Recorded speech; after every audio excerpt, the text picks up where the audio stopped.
Muito bem, lição número 7, parte de segunda-feira, unidos no único Senhor. Para que a igreja seja unida entre os membros, é preciso que ela seja primeiro unida ao Senhor Jesus Cristo. Nenhuma igreja terá uma espiritualidade mais forte do que a união de todas as pessoas. Tem que haver união. Se não houver união, a igreja pode ser bonita, pode ter pessoas de posses, a igreja pode ter belas programações, mas se não tiver união, não tiver humildade, se não tiver paciência, se não tiver amor, ligados a Jesus Cristo, de nada vai adiantar. Por isso o apóstolo Paulo, em 1 Coríntios 13, diz, se eu falar a língua dos anjos e dos homens e não tiver amor, nada serei. Se eu conhecer todos os mistérios e não tiver amor, de nada vai adiantar. Por isso o amor, ele é o principal sentimento espiritual criado por Cristo, implantado em nosso coração pelo Espírito Santo. Então, se nós não estamos unidos aos irmãos da igreja, se temos algum tipo de diferença, é porque o Espírito Santo não está agindo em nosso coração. Não porque ele não queira, é porque não desenvolvemos a humildade suficiente para reconhecermos que necessitamos do Espírito Santo para nos unir. Isso nos levará a procurarmos aqueles com quem temos diferença e pedirmos perdão. É um ato de humildade, de coragem, de ousadia cristã. Um escritor, ele contou que certa vez descobriu um amigo que tinha uma vinha. E essa vinha, apesar de ser bonita, aparentemente ter assim, ser viçosa, ela dava cachos assim mirrados, pequena quantidade. Uma parreira que daria, por exemplo, ali umas 10 caixas de uva, no final de uma safra, dava apenas umas 3, 4 caixas de uva. Aquele viticultor ficava pensando, o que está acontecendo com esse meu pé de uva aqui, essa minha parreira? Ela é tão bonita, olha as folhas dela, que viçosa, por que ela não dá fruto suficiente? Ele então começou a examinar, assim, pensando, deve ter algum problema. Mas naquele ano, algo aconteceu. A safra foi assim excepcional, 12 caixas de uva. Ele disse, isso é maravilhoso, o que aconteceu? Ele começou então a olhar para o tronco, começou a seguir as raízes, cavocou um pouquinho e descobriu a direção das raízes. As raízes, durante meses, haviam atravessado uma distância de quase 200 metros, até chegar perto de um rio, e de lá a parreira começou a absorver toda a água necessária. E assim ela frutificou.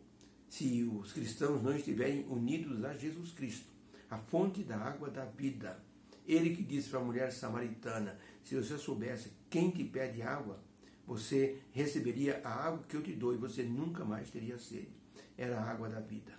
E os cristãos têm que estar unidos a Jesus, para que eles possam dar frutos espirituais. Esses frutos virão se a unidade estiver em Cristo Jesus. O apóstolo Paulo, ele falou sobre 7 elementos que promovem a união de uma igreja. E a pergunta número 2 diz assim, quais são os 7 elementos que o apóstolo Paulo mencionou que são importantes para que a igreja consiga ter uma união perfeita?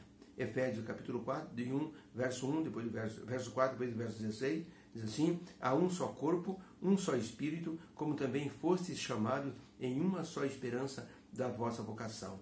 Existe um só Senhor, uma só fé, um só batismo, um só Deus e Pai de todos, o qual é sobre todos e por todos e nós e por todos vós.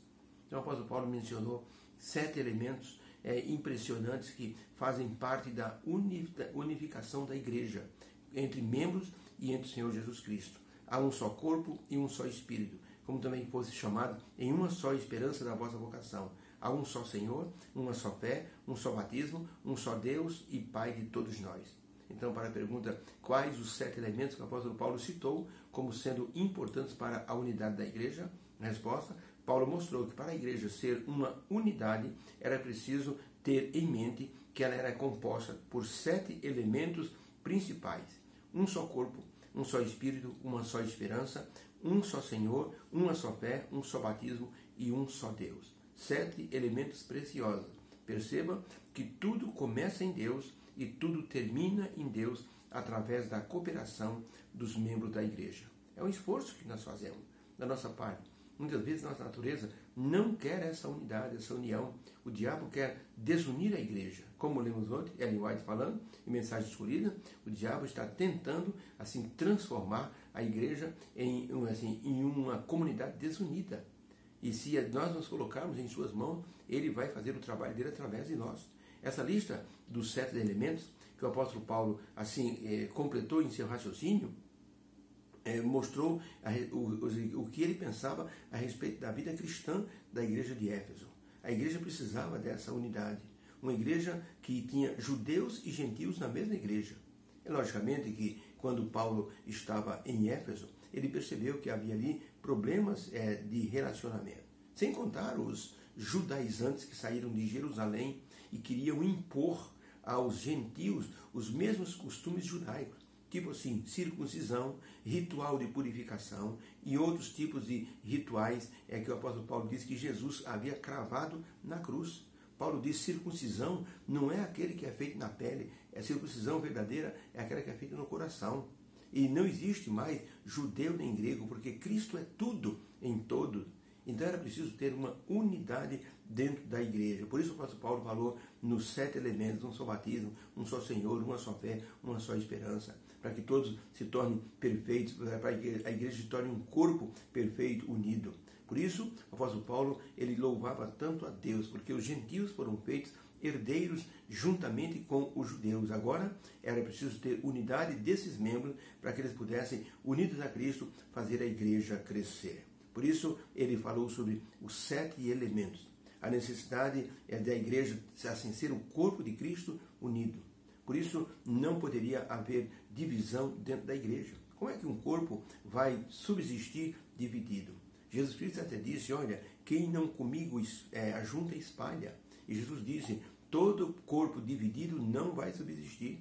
É preciso ter unidade. Por isso, Deus permitiu que o Espírito Santo trabalhasse com o povo de Éfeso, trabalhasse conosco hoje, para que esses 7 elementos da unificação da igreja possam existir entre nós. Ellen White, no livro Mensagem Escolhida, volume 1, na página 18, ela escreveu o seguinte, a Bíblia nos apresenta uma igreja modelo. Seus componentes devem estar em união uns com os outros e com Deus. Quando os crentes eles são unidos a Cristo, que é a videira que dá vida, então os resultados é serem um com Cristo, cheios de simpatia, ternura e amor. Nós representaremos Jesus Cristo de forma plena, quando estivermos ligados à videira verdadeira. O que o apóstolo Paulo falou sobre a unidade da igreja deve ser a nossa maior necessidade hoje em dia. Como foi no tempo de Paulo, deve ser hoje também. Nenhuma igreja sobrevive se não tiver unidade de propósito e se não tiver o foco em Jesus, se não tiver submissão ao Espírito Santo, não adianta. Nós já vimos igrejas que eram grandiosas e foram destruídas pela divisão. Eu fui pregar uma vez em Taguatinga, Distrito Federal, em Brasília. Uma irmã disse, o irmão precisa ir comigo em Goiás. Lá tem uma igreja que, olha, está destruída. A igreja tinha 600 membros. Irmão, hoje tem apenas 18 membros. Houve uma briga entre várias famílias da igreja. O pastor tentou resolver o problema, não conseguiu. As famílias eram muito fortes, grandiosas, numerosas, e eles dividiram a igreja. E cada um foi para o seu canto, muitos não vêm mais à igreja. E a igreja ficou completamente assim dividida. Eu chorei de tristeza quando eu vi esse relato dessa irmã.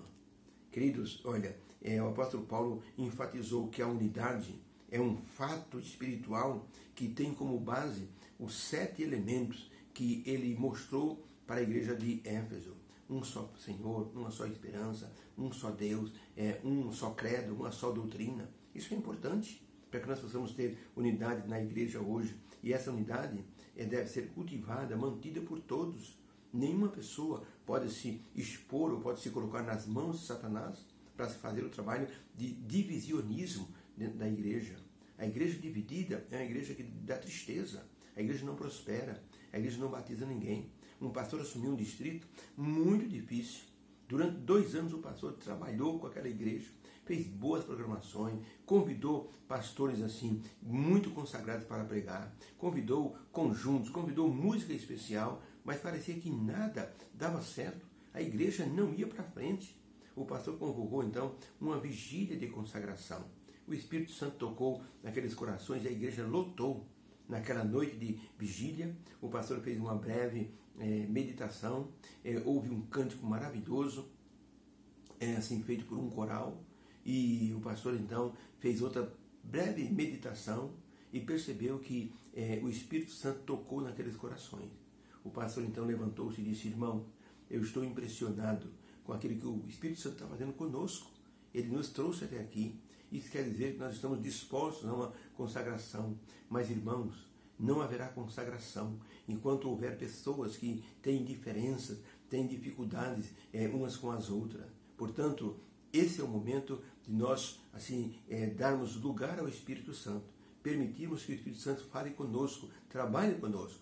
Se existe alguém aqui que tem uma diferença contra algum irmão da igreja, eu convido você, em nome de Jesus, a se levantar agora e procurar essa pessoa e pedir perdão para essa pessoa sobre o mal-entendido que está existindo entre vocês. A primeira pessoa a se manifestar foi o primeiro ancião da igreja. Ele foi à frente e disse: pastor, não haverá consagração na igreja enquanto eu tiver raiva do Senhor e falar do Senhor pelas costas. O Senhor pode me perdoar, pastor? O pastor abraçou aquele primeiro ancião e disse: meu querido irmão, o irmão está perdoado em nome de Jesus. E se eu tenho falhado, me perdoe também. Existe mais alguém aqui que eu feri, que eu gostaria de pedir perdão? Um irmão levantou a mão e disse: pastor, o senhor passou por mim e não me cumprimentou. E eu fiquei muito chateado com o senhor. O pastor disse: então me perdoe. Irmãos, houve uma movimentação dentro da igreja, pessoas procurando outras pessoas, houve uma comoção espiritual maravilhosa, o Espírito Santo trabalhou naquela igreja, houve ali, o derramamento de lágrimas, pedido de perdão, e a igreja então se unificou naquela noite de vigília. A igreja melhorou em 100%. Os batismos começaram a acontecer, as reuniões eram lotadas agora de pessoas com o rosto alegre de consagração. Houve então um reavivamento naquela igreja motivada pelo Espírito Santo. A unificação, a unidade da igreja depende de nossa união com o Senhor Jesus Cristo e a nossa submissão ao Espírito Santo para que ele possa produzir em nós confissão e arrependimento e humildade, amor ao próximo e suportar uns aos outros em amor. Deus nos abençoe. Que nossa experiência como membros da igreja, através da lição da Escola Sabatina, seja um aprendizado prático, não teórico, mas prático, para colocarmos em prática na igreja e assim salvarmos a igreja do Senhor, que deve se tornar uma fortaleza nesses últimos dias para pregar a volta do Senhor Jesus. Obrigado, meu Deus, pela lição de hoje. Por favor, Senhor, inspire o nosso coração. Se houver atrito em alguma igreja, Senhor, dos irmãos que me ouvem, possamos ser humildes, receber do Espírito Santo a motivação para procurarmos aqueles com quem nós temos diferença e assim colocarmos em ordem para que possamos então assim ver Jesus operando na sua igreja para a unificação de todos e para a prosperidade espiritual da igreja. Agradecemos essas bênçãos em nome do Senhor Jesus. Deus abençoe a todos. Possamos aprender a cada dia, porque cada aprendizado deve ser colocado em prática. Jesus disse: aquele que ouve as minhas palavras e pratica será semelhante ao homem prudente, sábio, que fez a sua casa sobre a rocha. Veio a tempestade e a casa dele não caiu. Mas aquele que ouve e não pratica é igual a um homem tolo que fez sua casa sobre a areia. Veio a tempestade e os ventos e a casa dele veio abaixo. Deus nos abençoe. Possamos permitir o Espírito Santo nos fazer praticar as palavras e as ordens e orientações do Senhor. A lição da Escola Sabatina é para isso. Deus abençoe a todos. Amém.